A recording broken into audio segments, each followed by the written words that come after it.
నమస్కారం జీవనరేఖ కార్యక్రమానికి స్వాగతం. సర్వెక్స్ క్యాన్సర్ అంటే ఏంటి? గర్భాశయ ముఖద్వార క్యాన్సర్కు ప్రమాద కారకాలు ఏంటి? గర్భాశయ ముఖద్వార క్యాన్సర్ యొక్క లక్షణాలు ఏంటి? అమోర్ హాస్పిటల్స్ నుంచి రేడియేషన్ అంకాలజీ డాక్టర్ రమా వాగ్మరే గారు మనతో పాటు ఉన్నారు. వారిని అడిగి మరిన్ని వివరాలను తెలుసుకుందాం. అలాగే మీకు కూడా ఎలాంటి డౌట్స్ ఉన్నా స్క్రీన్ మీద కనిపిస్తున్న నెంబర్స్కి కాల్ చేసి డాక్టర్ గారితో మాట్లాడచ్చు. నమస్తే డాక్టర్. థ్యాంక్ యూ అండి. సో సర్వెక్స్ క్యాన్సర్ అంటే ఏంటి అసలు? సర్విక్స్ అంటే మన బాడీలో ఒక పార్ట్ ఏంటంటే గర్భసంచి ఉంటుంది కదా ఆడవాళ్ళలో. ఓకే, గర్భసంచి ముఖద్వారం, ఎస్పెషలీ గర్భసంచి ముఖద్వారం ఆ పార్ట్ ని మనం సర్విక్స్ అని అంటాం. ఆ రీజన్ లో క్యాన్సర్ ఏదైతే ఫామ్ అవుతుందో దాన్ని సర్వైకల్ క్యాన్సర్ అని అంటాం. Okay okay. సో ఈ సర్వైకల్ క్యాన్సర్ గురించి అవేర్నెస్ అనేది ఎందుకు అంత ఇంపార్టెంట్ అంటారు? సర్వైకల్ క్యాన్సర్ అనేది చాలా కామన్ అండి. ఎలా అంటే వరల్డ్ వైడ్ మనం చూసామనుకోండి, వరల్డ్ లో ఇది 4th మోస్ట్ కామన్ క్యాన్సర్. ఆడవాళ్ళు వచ్చే క్యాన్సర్ లో 4th మోస్ట్ కామన్ క్యాన్సర్. అదే మన ఇండియాలో చూస్తే cervix cancer 2nd most common cancer. దీంట్లో కూడా ఇంకా రూరల్ ఇండియా, అర్బన్ ఇండియా అని డివైడ్ చేస్తాం కదా. రూరల్ ఏరియాస్ లో ఇది commonest cancer, top most common cancer అన్నమాట. అవేర్నెస్ లేకపోవడం వల్ల. సో ఇంత కామన్ క్యాన్సర్ ని ఆబ్వియస్లీ ఇదే రీజన్ కదా, జనాలకి అవగాహన ఉండాలి. ఇంత కామన్ గా వచ్చే క్యాన్సర్ ని మనం ఎలా అంటే బయట పెట్టొచ్చు, ఎలా టైంకి ట్రీట్మెంట్ అందించగలము. సో అది ఇంపార్టెంట్. అదే కాకుండా ఒకటి అలార్మింగ్ ఫ్యాక్ట్ ఏంటి అని అంటే, మనకి ఇంత కామన్ క్యాన్సర్ ఇప్పుడు మనకి ట్రీట్మెంట్ అడ్వాన్సెస్ కూడా చాలా వచ్చాయి మనకి క్యాన్సర్ ట్రీట్మెంట్ లో. అయినా కానీ ఈ క్యాన్సర్ వల్ల, సర్వైకల్ క్యాన్సర్ వల్ల ప్రతి 8 నిమిషాలకి ఒక లేడీ చనిపోతుంది ఇండియాలో సర్వైకల్ క్యాన్సర్ లో. అంత కామన్ ఉంది. సో ఇది మనకి ఆల్రెడీ ఒక అలార్మింగ్ సిగ్నల్ ఉంటే మనము స్టెప్స్ తీసుకోవాలి కదా. ఓకే. సో ఈ అవేర్నెస్ కల్పించడం వల్ల దాన్ని ప్రివెంట్ చేయొచ్చు. ఓకే, ఇంకా డీటెయిల్ గా తెలుసుకుందాం. సో అలాగే ప్రమాదానికి గల కారణాలు అంటే సర్వైకల్ క్యాన్సర్ వస్తే ఎలాంటి లక్షణాలు కనిపిస్తాయి, ఎలా ఉంటుంది అసలు? సర్వైకల్ క్యాన్సర్ ఎలాంటి క్యాన్సర్ అయినా ఇన్ కేస్ మొదటి స్టేజ్లో ఉందనుకోండి, స్టార్టింగ్ స్టేజ్లో ఉందనుకోండి, యూజువల్గా సిమ్టమ్స్ ఏమీ ఉండకపోవచ్చు, ఏమీ తెలీదు. కానీ యాజ్ ద డిజీజ్ అంటే డిజీజ్ ఎలా అంటే పెరుగుతూ ఉంటుందో బాడీలో, అలాని లక్షణాలు బయటపడతా ఉంటాయి. ఓకే, మొదటి స్టేజ్లో ఉంటే లక్షణాలు వేరే ఉండొచ్చు, చివరి స్టేజ్లో ఉంటే లక్షణాలు వేరే ఉండొచ్చు. సో ఇప్పుడు సర్విక్స్ క్యాన్సర్కి ఇది మనం దీని గురించి మాట్లాడుతున్నాం కదా. కామన్గా సిమ్టమ్స్ ఎలా ఉంటాయి అంటే ఇంటర్మెన్స్ట్రల్ బ్లీడింగ్. అంటే ఇప్పుడు ఆడవాళ్ళలో మెన్స్ట్రల్ సైకిల్ అని ఉంటుంది కదా, పీరియడ్స్ రెగ్యులర్ 2 పీరియడ్స్ మధ్యలో అబ్నార్మల్ టైంలో బ్లీడింగ్ లాంటిది రావడము, రక్తస్రావం అబ్నార్మల్ టైమింగ్ ఉంటుంది. అలా ఇంకా కామన్ సిమ్టమ్ ఏంటి అంటే పోస్ట్ మెనోపాజల్ ఉమెన్ లో, అంటే నెలసరి. ఇప్పుడు ఆడవాళ్ళు యూజువల్ గా 50 years తర్వాత మన ఇండియన్ ఉమెన్ లో మినోపాజ్ వచ్చేస్తుంది, అంటే నెలసరి అనేది ఆగిపోతుంది. ఆగిపోయిన తర్వాత మళ్ళీ బ్లీడింగ్ లాంటిది ఉంటుంది, వన్స్ ఆగిపోయిన తర్వాత కూడా మళ్ళీ బ్లీడింగ్ లాంటిది. సో అదొక సిమ్టమ్. ఇంకా యూజువలీ సెక్షువల్లీ యాక్టివ్ ఉమెన్ ఉంటారు కదా, అంటే యంగ్ ఏజ్ ఉమెన్ లో కలయిక తర్వాత కూడా బ్లీడింగ్ ఉంటుంది కొంతమందిలో. అంటే అది దట్ ఈస్ అబ్నార్మల్. నార్మల్ గా బ్లీడింగ్ ఉండకూడదు, కానీ ఈ జబ్బు ఉంటే అదొక అలార్మింగ్ సిమ్టమ్ అన్నమాట దానికి కూడా. ఇవి మనకి మొదటి స్టేజ్ లో, 2nd, 3rd స్టేజ్ లో యూజువల్ గా ఈ కంప్లైంట్స్ ఉంటాయి. అదే చివరి స్టేజ్ లో క్యాన్సర్ అంటే క్యాన్సర్ ఉందనుకోండి, ఇంకా సిమ్టమ్స్ ఎలా ఉంటుందంటే బ్యాక్ పెయిన్ ఉండొచ్చు, లేకపోతే మూత్రంలో రక్తం కానీ అలాంటి సిమ్టమ్స్. నెక్స్ట్ స్టేజ్ ఇది లాస్ట్ స్టేజ్ లో. యూజువల్ గా మనకి ఎనీ అబ్నార్మల్ బ్లీడింగ్ కానీ, వైట్ డిశ్చార్జ్ కానీ, యూజువల్ గా ట్రీట్మెంట్ తీసుకుంటే ఒక 3-4 weeks మనం కన్జర్వేటివ్ ట్రీట్మెంట్ అంటాం. మామూలుగా ఏమైనా ట్రీట్మెంట్ తీసుకుంటే తగ్గకపోతే డెఫినెట్ గా వెళ్ళి ఫర్దర్ గా చెకప్ చేయించుకోవాల్సిందే, ఇగ్నోర్ చేయకుండా. ఓకే ఓకే, ఇంకా డీటెయిల్గా మాట్లాడదాం. మనకు కనకారావు గారు విజయవాడ నుంచి ఉన్నారు. నమస్తే అండి. మాట్లాడండి డాక్టర్ గారితో, మీ సమస్య ఏంటో చెప్పండి. డాక్టర్ గారు నమస్తే అండి. నమస్తే అండి. మా మిస్సెస్ 60 years అండి ఏజ్. ఓకే, మా మిస్సెస్ 60 years అండి ఏజ్. ఆవిడకి తర్వాత ఇప్పుడు యూటిలస్ ప్రొలాప్స్ వచ్చిందండి. ఓకే, 54 years అప్పుడు మెనోపాజ్ అయిందండి. చెప్పండి కనకారావు గారు, వింటున్నాం మీ క్వశ్చన్. అయితే డాక్టర్ గారిని గైనకాలజిస్ట్ ని కలిస్తే అల్ట్రాసౌండ్ పాప్స్మియర్ 2 కూడా సైన్స్ పెట్టారండి. ఓకే, అల్ట్రాసౌండ్ ఏమో ఎండోమెట్రియల్ థిక్నెస్ మెజరింగ్ 2.1 mm వచ్చింది. నో సిగ్నిఫికెంట్ అబ్నార్మాలిటీ వచ్చిందండి. ఓకే. నెక్స్ట్ పాస్మియర్ చేస్తే పాస్మియర్ లో కూడా అంత నీళ్ళు వచ్చిందండి. With in normal limits showing benign cellular changes associated with atrophy వచ్చిందండి. ఓకే. కానీ వైట్ లీనియన్ ఉన్న కాబట్టి డాక్టర్ గారు ఏమంటారంటే, మీకు వైట్ లీనియన్ కనబడుతుంది కదండి, అది అప్పుడప్పుడు కూడా డిండి లాగా రెడ్ డాట్ కూడా కనబడుతుంది కాబట్టి it is better to go for HPV DNA and colposcopy అండి. ఓకే. కానీ ఈవిడేమో ఐఎల్డి పేషెంట్ అండి, ఆపరేషన్ కే కుదరదు. ఆక్సిజన్ సాచురేషన్ 87 ఉంటుంది, అందుకోసం ఆక్సిజన్ సపోర్ట్ ఉంటుంది. అందుకోసం కాబట్టి ఇక్కడ వెళ్ళలేదండి. తను భయపడుతుంది సర్వికల్ క్యాన్సర్ ఏమైనా అది ఇదవుతుందేమో అని. సర్వికల్ క్యాన్సర్ ఏమో అని డౌట్ పడుతున్నారు. బట్ అంతకు ముందు చెప్పింది ఇంకొకసారి క్లియర్ గా చెప్పరా? అంతకు ముందు ఆవిడకి వైట్ డిశ్చార్జ్ అవుతుందని హాస్పిటల్కి వెళ్ళిందండి. ఓకే. లైట్ గా, చాలా లైట్ గా పిండి టైప్ లో. అయితే ఆ డాక్టర్ గారు ఏం చేశారంటే అల్ట్రాసౌండ్ అబ్డామినల్ స్కాన్ ప్లస్ పాస్మియర్ రెండు కూడా సజెస్ట్ చేశారండి. అల్ట్రాసౌండ్ దాంట్లో నార్మల్ నో సిగ్నిఫికెంట్ అబ్నార్మాలిటీ వచ్చింది. 2.1 mm థిక్నెస్ ఎండోమెట్రియల్ వచ్చిందండి. ఓకే. పాస్మియర్ లోనేమో with in normal limit showing benign cellular changes associated with atrophy అని వచ్చిందండి. ఓకే. తర్వాత ఆవిడకేమో డాక్టర్ గారు చూసి అమ్మ హెచ్పివి డిఎన్ఏను కాల్పోస్కోపీ హ్యూమన్ ప్యాపిలో వైరస్ ని నెక్స్ట్ ఏమో కాల్పోస్కోపీ చేస్తే మంచిదేమో ఫర్దర్ గా అనంటే ఈవిడ ఐఎల్డి పేషెంట్ అండి, వెళ్ళలేదండి. ఇప్పుడు ఈవిడకి ఏమంటుందంటే ఫర్దర్ గా ఏమని ఆవిడకి డేంజర్ ఉంటుందా, సర్వికల్ క్యాన్సర్ ఏమైనా దించుతుందా అని భయపడుతుందండి ఆవిడ. ఓకే. ఇది మీరు చెప్పిన కేసు అంటే తనకి మెయిన్ కంప్లైంట్ ప్రొలాప్స్ అంటే గర్భసంచి ఉంటుంది కదా, అది తను ఆ ప్లేస్లో నుండి లూజ్ అయిపోయి ఏమైనా కొంచెం ప్రెషర్ ఇచ్చినా లైక్ ముక్కిన ఏమంటారు కొంచెం ప్రెషర్ ఇచ్చినా కానీ అది బయటికి వచ్చేస్తుంది. సో ఇది ఒకటి కామన్ గైనకలాజికల్ ప్రాబ్లం, యూజువల్ గా విత్ ఏజ్ రిలేటెడ్ చేంజెస్ వల్ల వస్తుంది. పాప్స్మియర్ ఎలాగో నార్మల్ ఉంది కాబట్టి క్యాన్సర్ రిలేటెడ్ కాదు అని అనిపిస్తుంది. కానీ ఫర్దర్ గా ఇది ఏమంటారు రెగ్యులర్ గైనకలాజికల్ ప్రాబ్లమ్స్ ఏదైతే ఏజ్ రిలేటెడ్ ఉంటాయో అలాగే కనిపిస్తుంది. ఫర్దర్ గా గైనకాలజిస్ట్ దగ్గర చెకప్ ఇంకా ఫర్దర్ డయాగ్నోసిస్ ఫైనల్ డయాగ్నోసిస్ కోసం వెళ్లాల్సి వస్తుంది. ఓకే. అయితే ప్రాబ్లం అయితే ఏం లేదు, కానీ ఒకసారి క్యాన్సర్ లాగైతే కనిపించట్లేదు ఎందుకంటే పాప్స్మియర్ అయితే నార్మల్ అని వచ్చింది కదా. పాప్స్మియర్ లో ఏం సిగ్నిఫికెంట్ చేంజెస్ లేకపోతే it is not suggestive of cancer. Okay. ఇంకొక కాలర్ ఉన్నారు, వెంకట్రావు ఫ్రమ్ గుంటూరు. నమస్తే అండి. నమస్తే మేడం, చెప్పండి మీ సమస్య ఏంటో మాది గుంటూరు అండి. నేను మొదల ఆపరేషన్ చేయించుకున్నాను. ఓకే. అయితే నాకు మోషన్ అంతా అయిన తర్వాత మళ్ళీ పాల్చిపోయినప్పుడు మనద్వారం దగ్గర నుంచి చీము తెల్లగా చీము ఉంటుందమ్మా. ఓకే. ఓకే అండి, ఇది అన్రిలేటెడ్ క్వశ్చన్. బట్ ఎనీవేస్ తను మొలల ఆపరేషన్ చేయించుకున్నారు, బట్ చీమ వస్తుంది అని చెప్తూ ఉన్నారు. బట్ మనం సర్విక్ క్యాన్సర్ గురించి మాట్లాడుతున్నాం కాబట్టి దానికి రిలేటెడ్ క్వశ్చన్స్ ఏమైనా ఉంటే అడగచ్చు, ఎందుకంటే దీని గురించి అవగాహన చాలా ముఖ్యమని చెప్పారు కదా డాక్టర్ గారు. సో ఇప్పుడు ప్రస్తుతం దీనికి అసలు రీజన్స్ ఏంటో మనం తెలుసుకుందాం. సో డాక్టర్ గారు అసలు రీజన్స్ ఏంటి దీనికి?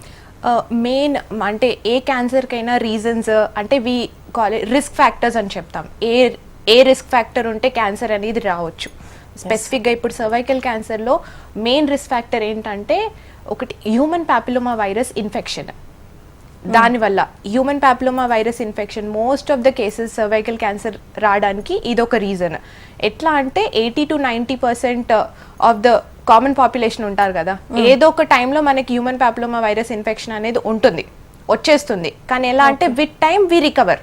ఏమి పెద్ద మనకి సిగ్నిఫికెంట్ చేంజెస్ అంటే ఏం సిమ్టమ్స్ ఏమి ఉండవు. ఇన్ఫెక్షన్ వస్తుంది, దానంతలో అదే మన బాడీ కూడా రికవర్ అయిపోతుంది. కానీ కొన్ని కేసెస్లో like you know less than 5 to 10% of కేసెస్లో ఫ్రీక్వెంట్గా ఈ ఇన్ఫెక్షన్. ఇంకా ఇంపార్టెంట్ విషయం ఏంటంటే హ్యూమన్ ప్యాపిలోమా వైరస్ ఇన్ఫెక్షన్ ఉంది కదా, ఇది సెక్షువలీ ట్రాన్స్మిటెడ్ ఇన్ఫెక్షన్. సో అందుకే ఏమంటారు సెక్షువలీ యాక్టివ్ విమెన్ ఉంటారు కదా, వాళ్ళలో మనం చెప్తాం పాప్స్మియర్ అనేది మనం ఇంకా ఫర్దర్గా డిస్కస్ చేద్దాం దీని గురించి. So human papilloma virus infection అనేది కామన్ రిస్క్ ఫ్యాక్టర్. ఇంకా వేరే రిస్క్ ఫ్యాక్టర్స్ వచ్చేసి మల్టిపుల్ ప్రెగ్నెన్సీస్.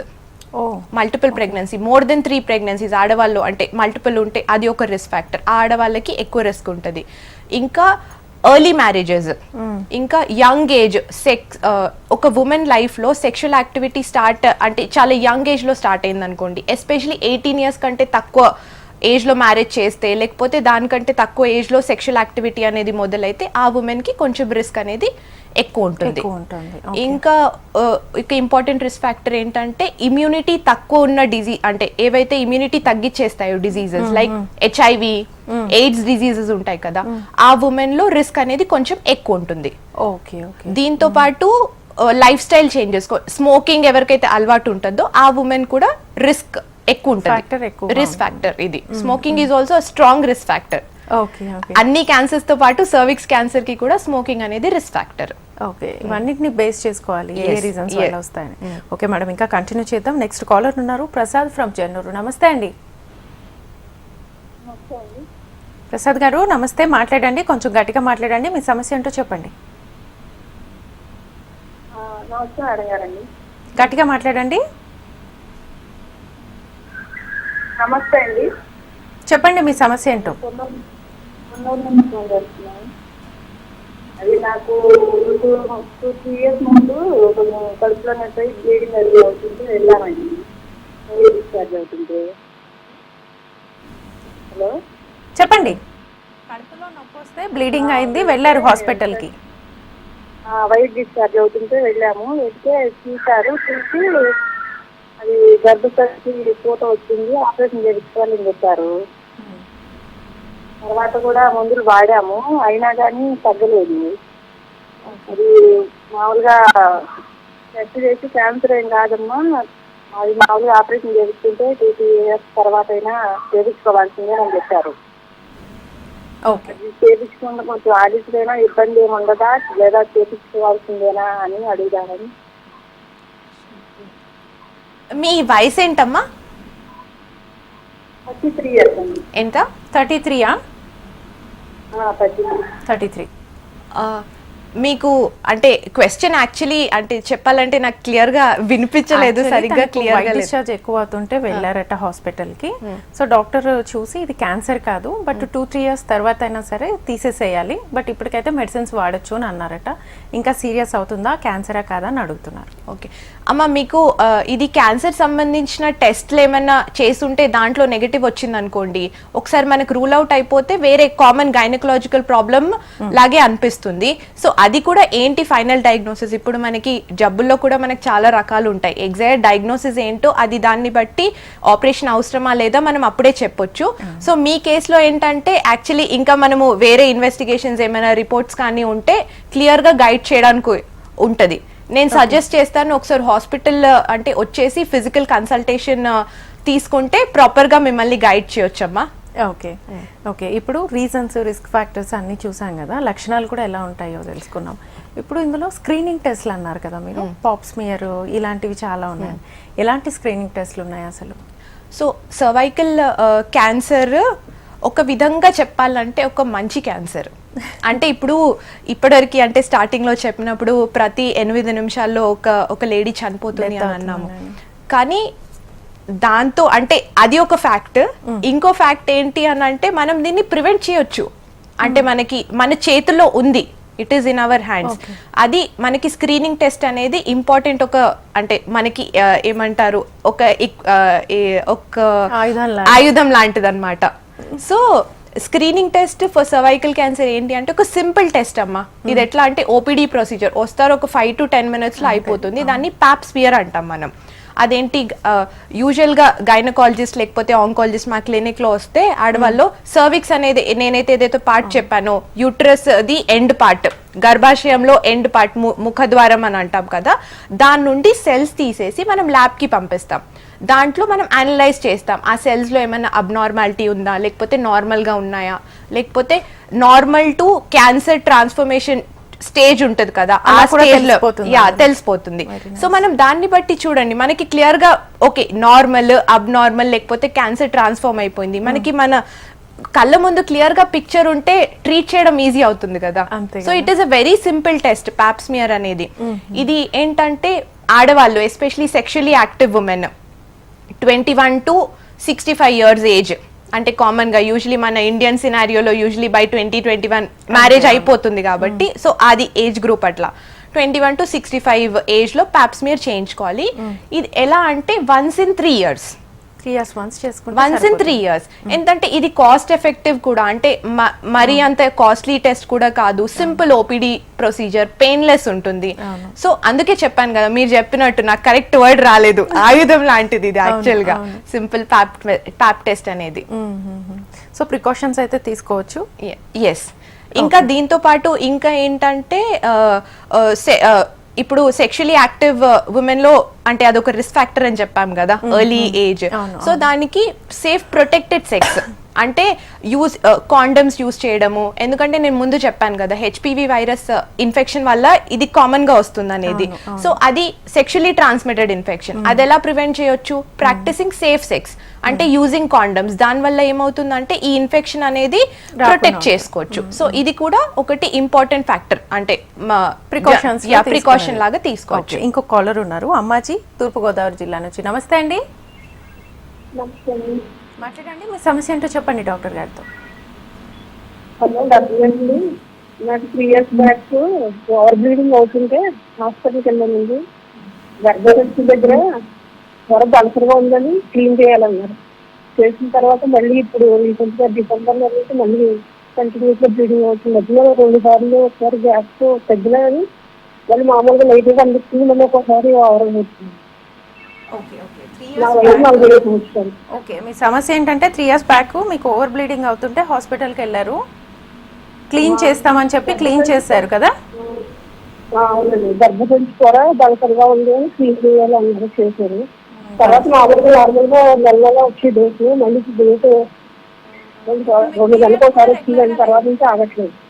2 రోజులు ఆగినా కానీ మళ్ళీ మామూలుగా వచ్చింది. ఓకే ఓకే, రెగ్యులర్ గా లేవు, బట్ క్లీన్ చేసిన తర్వాత కూడా అదే సమస్య మళ్ళీ మళ్ళీ వస్తుంది, అంతేనండి? లేదండి, క్లీన్ చేసిన తర్వాత మళ్ళీ నార్మల్ గానే అయ్యింది.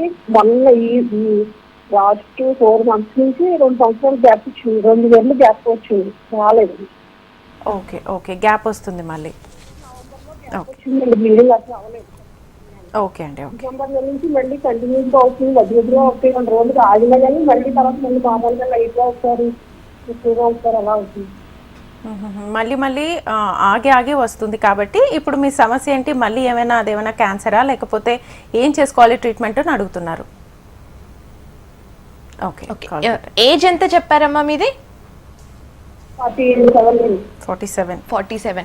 సో మోస్ట్లీ ఇది ఎలా అంటే తను చెప్పే కంప్లైంట్స్ ఎట్లా, లైక్ పీరియడ్స్ అంటే ఆన్ అండ్ ఆఫ్ వస్తున్నాయి కొంచెం, అంటే బ్లీడింగ్ స్టార్ట్ అయిన తర్వాత క్లీన్ చేసిన తర్వాత మళ్ళీ ఆన్ అండ్ ఆఫ్ వస్తుంది, సైకిల్స్ డిస్టర్బ్డ్ గా ఉన్నాయి. సో ఇది ఎలా అంటే ఇప్పుడు తను 47 years అని చెప్పారు. సో తను ఎట్లా అంటే పెరిమీనోపాజల్ ఏజ్ గ్రూప్ లో ఉన్నారు. యూజువల్ గా మన ఇండియన్ ఉమెన్ కి మీనోపాజ్ అటైన్ అయ్యే యావరేజ్ ఏజ్ 50-51 అండి. యూజువల్ గా బై దట్ టైం మన ఇండియన్ ఉమెన్ లో మీనోపాజ్ అనేది వచ్చేస్తుంది. కొంతమంది ఆడవాళ్ళలో కొంచెం తొందరగా కూడా రావచ్చు. దానికి చాలా రీజన్స్ ఉండొచ్చు. ఇంకా దానికి స్ట్రెస్ ఫ్యాక్టర్ కానీ, హార్మోనల్ ఇష్యూస్, లేకపోతే ఆల్రెడీ ఎగ్జిస్టింగ్ ఏమైనా వేరే జబ్బులు ఏమైనా ఉంటే చాలా రీజన్స్ ఉంటాయి. సో ఇప్పుడు తను చెప్పే కంప్లైంట్స్ ఎట్లా అంటే ఒకసారి కంప్లీట్ గా మీకు ఒకసారి హార్మోనల్ ప్రొఫైల్, ఒకసారి గైనకాలజిస్ట్ అంటే ఎంటైర్ చెకప్ చేసుకుంటే బెటర్. ఎలాగో మీరు ఇంకా 47 years అన్నారు కదా, సో మీరు రెగ్యులర్ ప్యాప్స్మియర్స్ ఏమైనా ఇప్పటివరకు చేయించుకుంటున్నారు అని అంటే అది కంటిన్యూ చేయండి. ఎవ్రీ 3 years ఒకసారి చేయించాలి.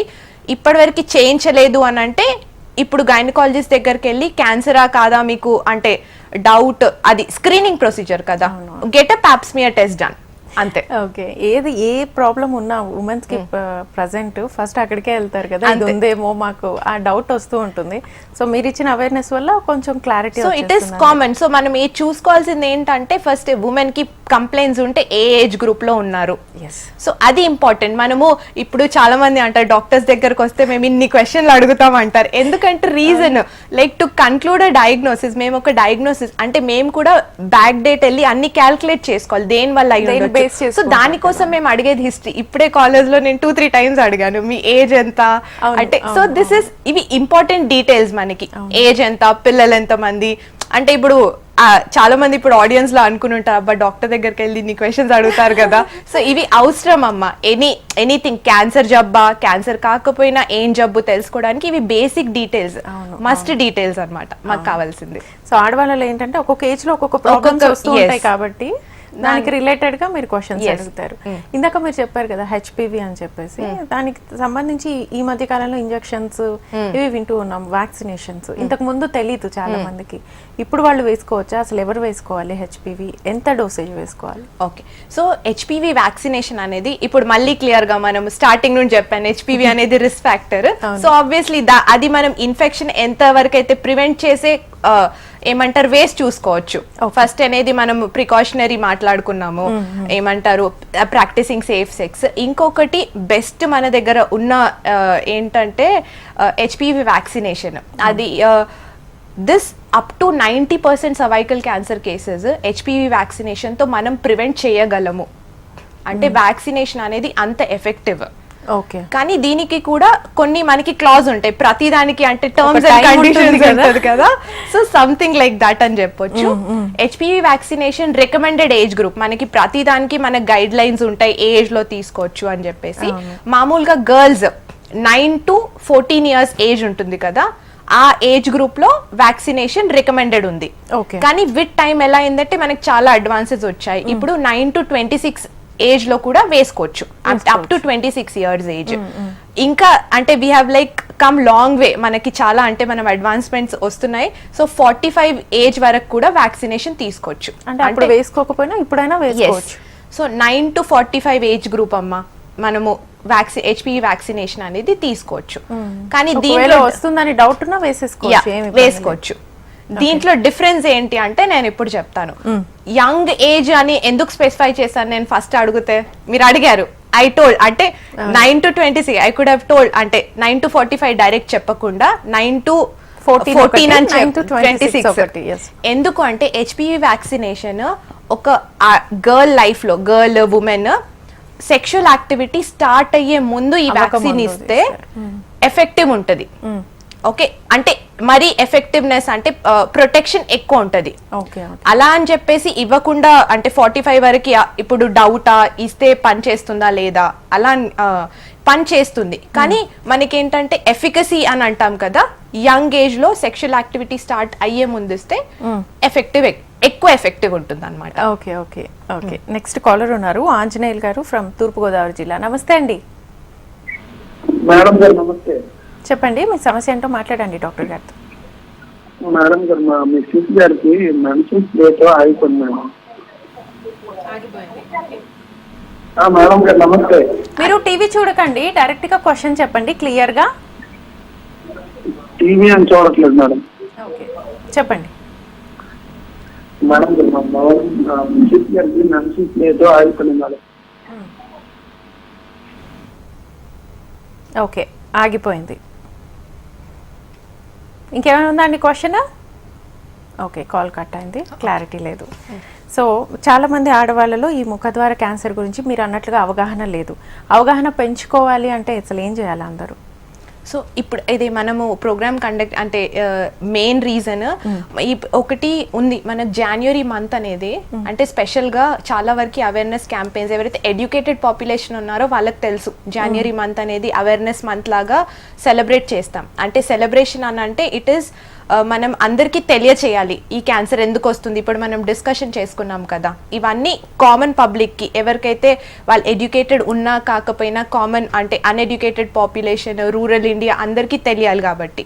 సో ఈ క్యాన్సర్ ఎందుకు వస్తుంది మనం మాట్లాడుకున్నాం, ఎందుకు వస్తుంది, దీని సిమ్టమ్స్ ఏంటి, ఇవి తెలిస్తే ఇన్ కేస్ వాళ్ళ ఇంట్లో, ఇప్పుడు ప్రతి ఇంట్లో ఆడవాళ్ళు ఉంటారు కదా, ఆడవాళ్ళు లేకుండా బేసిక్ అవసరాలు ఇవి తెలుసుకోవడం అవసరం. బేసిక్ ఇన్ఫర్మేషన్ ఎలా అంటే ఇప్పుడు మనము ఏమైనా బయటికి వెళ్తే దేని గురించి అయినా లైక్ వీ నీడ్ ఇన్ఫర్మేషన్, ఎక్కడికైనా వెళ్ళాలి అని అంటే ఇన్ఫర్మేషన్ ఫస్ట్ మ్యాప్ లేకపోతే అడ్రస్ కనుక్కొని వెళ్తాం కదా, లేకపోతే ఇంటి నుండి బయట మనకు తెలియకపోతే ఎక్కడ వెళ్ళాలో వెళ్ళాం కదా. సో జనాలకి కూడా ఈ క్యాన్సర్ ఎలా ఎందుకు వస్తుంది, దేని వల్ల వస్తుంది ఇది తెలిస్తే కదా వాళ్ళు మన డాక్టర్ దగ్గరకు వచ్చేది, మా క్లినిక్ వచ్చేది. సో అది ఇంపార్టెంట్. మెయిన్లీ ఆడవాళ్ళు ఏంటి అని అంటే నెగ్లెక్ట్ చేస్తారు బాగా. ప్రతిదీ ఏంటంటే ఫ్యామిలీ ఫస్ట్ అని చూసేసి మనకేమైనా వచ్చినా అయిపోతుంది అంటే తగ్గిపోతుందిలే దానంతలా అది అయిపోతుందిలే అని అనుకుంటాం. అలా ఉండొద్దు. ఆ మైండ్ సెట్ అనేది షిఫ్ట్ అవ్వాలి. చిన్న మనకి డౌట్ వస్తే డాక్టర్ దగ్గరికి వెళ్ళి చెకప్ చేయించుకుంటే బెటర్. అక్కడికి క్లియర్ అయిపోతుంది. రాదర్ దాన్ ఎట్లా అంటే చూసుకుందాంలే అదే. ఇప్పుడు మా క్లినిక్ లో కూడా చాలా మంది ఆడవాళ్ళు వస్తారు కదా. యూజువల్లీ ఇప్పుడు నేను చెప్పాను సర్విక్స్ చాలా కామన్. ఎవ్రీ సెకండ్ పేషెంట్ అనేది సర్విక్స్ క్యాన్సర్ కూడా ఇష్టపడరు కదా. సో అదే ఆ హెజిటేషన్ మనకి ఏదైతే బ్యారియర్ ఉందో అది మనం తీసేయాలి. జనాల మైండ్ సెట్ షిఫ్ట్ చేయాలి. అందుకే మనం ఇంత ఓపెన్ గా దీని గురించి డిస్కషన్ అనేది చాలా ఇంపార్టెంట్. సో నేను ప్రతి అంటే ఇప్పుడు అందరింట్లో ఆడవాళ్ళు ఉంటారు. ఇప్పుడు ఈ ప్రోగ్రామ్ చూసే వాళ్ళలో కూడా మెన్ ఉన్నారు కదా, ఓన్లీ ఆడవాళ్ళు చూడట్లేదు కదా. సో మెన్ కి కూడా ఈక్వల్లీ వాళ్ళు ఇన్ఫర్మేషన్ తెలుసుకోవాలి. సో దాట్ వాళ్ళు హెల్ప్ చేయొచ్చు. వాళ్ళ మదర్ కానీ వైఫ్ కానీ సిస్టర్ కానీ ఓపెన్ డిస్కషన్ అనేది ఉండాలి. మీరు అన్నట్లుగా క్యాన్సర్ అంటే చాలా మంది ఎందుకు వస్తుంది అనేది తెలీదు. బట్ మీరు అన్నట్టుగా దీనికి ప్రికాషన్స్ ఉన్నాయి. ఆయుధాలు మన చేతుల్లోనే ఉన్నాయి. ఆ హెచ్పివి ఇంజెక్షన్స్ ఏవైతే ఉన్నాయో లేదా ప్రివెన్షన్స్ ఇవన్నీ పాటిస్తే సర్వైకల్ క్యాన్సర్ ని ఆల్మోస్ట్ 95% మీరు అన్నట్లు ఎస్ వీ కెన్ ప్రివెంట్. రాకుండా ఎట్లా అంటే ఇప్పుడు ప్యాప్స్మియర్ గురించి నేను చెప్పాను కదా, ఎర్లీ స్టేజెస్ లో ఐడెంటిఫై చేయొచ్చు. క్యాన్సర్ ట్రాన్స్ఫార్మ్ ఇప్పుడు ఏదైనా క్యాన్సర్ ప్రొసీజర్ క్యాన్సర్ ఫామ్ అయ్యే ముందు మన బాడీలో సెల్స్ లో చేంజెస్ వస్తాయి. అది స్టార్టింగ్ స్టేజ్ లో తెలిసిపోతుంది. సో స్టార్టింగ్ స్టేజ్ లో తెలిస్తే ట్రీట్మెంట్ అనేది ఎఫెక్టివ్ ఉంటుంది. ఎలా అంటే 95% మనం క్యూర్ ప్రొవైడ్ చేయొచ్చు.